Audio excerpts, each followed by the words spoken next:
ma part, et ce n'est que pour ma part, j'ai du mal à comprendre qu'un jeune qui peut avoir 5 millions, et je vous ai dit pourquoi j'ai pris 5 millions. Moi, j'aime toujours partir sur des cas qui m'arrivent.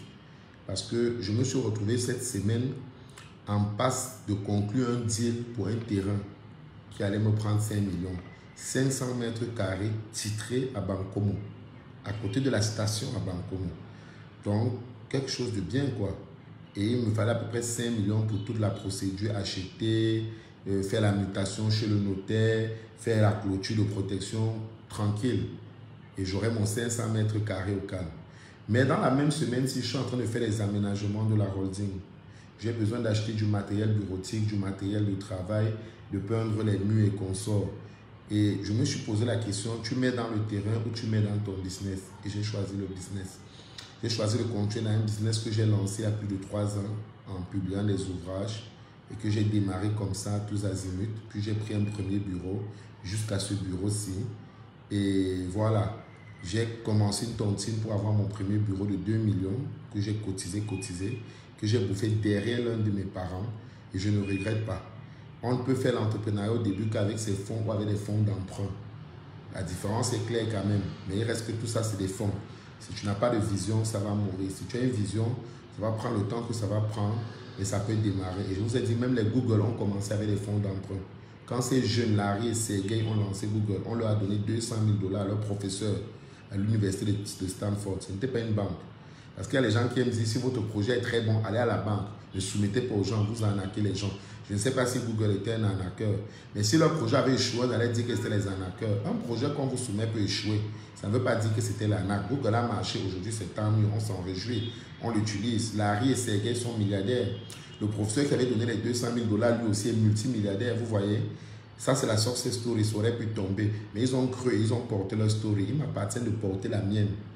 Que ce soit en fonds propres ou en fonds d'emprunt, si des gens m'ont témoigné leur confiance, moi je ne veux pas prendre mes propres 5 millions pour aller acheter le terrain, alors qu'il y a des gens tous les jours qui me disent, Samuel Cabinet, je crois en toi, tiens. D'abord, ça ne fait pas de sens. Et puis, pourquoi aller mobiliser l'argent dans un terrain à Bankomo? Alors qu'avec 5 millions à Cabinet, j'achète des denrées que je peux revendre au Nigeria. Très important. Je fais de la gestion d'actifs avec la VMF.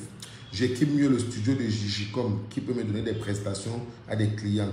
Mais je ne peux pas avoir mis un pôle d'activité comme celui-ci pour prendre 5 millions, aller immobiliser sur la terre à Bankomo. Vous pensez que si les Foucault avaient immobilisé l'argent, ils auraient fait la ferme qui les a rendus milliardaires? Vous pensez que quand Congèle Cam lançait, quand il a fait sa première poissonnerie pour distribuer, s'il avait pris 5 millions, au lieu de louer l'espace, acheter les congélateurs, acheter son premier stock de poissons, il avait acheté une terre à Bafoussam pour regarder la terre le regarde. Congèle Cam serait ce qu'il est. Si L'Oréal, Gabriel Schuller, au lieu de faire son premier petit laboratoire de cosmétiques, avait plutôt acheté un terrain à Paris en son temps, le terrain le regarde, il regarde le terrain. L'Oréal serait l'histoire qu'on connaît. Si Père Serena Williams,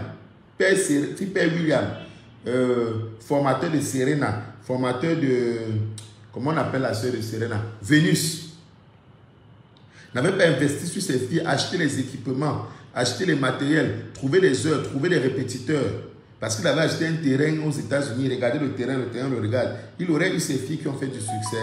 Non. C'est pour moi idiot d'immobiliser du terrain quand on n'est pas encore abouti. Si Congèle Cam achète aujourd'hui tous les terrains de Yaoundé, il a ses milliards. Tranquille. Vous voyez un peu? Mais vous ne pouvez pas me dire que quand on est jeune, il faut courir d'abord, achète ton terrain. Et vous avez cette phrase qui ressort, et vous avez même des femmes qui disent ça, achète notre terrain, achète ton terrain, achète le terrain. Non. C'est un problème d'éducation financière des Africains. On a tous peur d'investir, mais quand les gens investissent, ils réussissent, on marche derrière eux pour demander l'argent.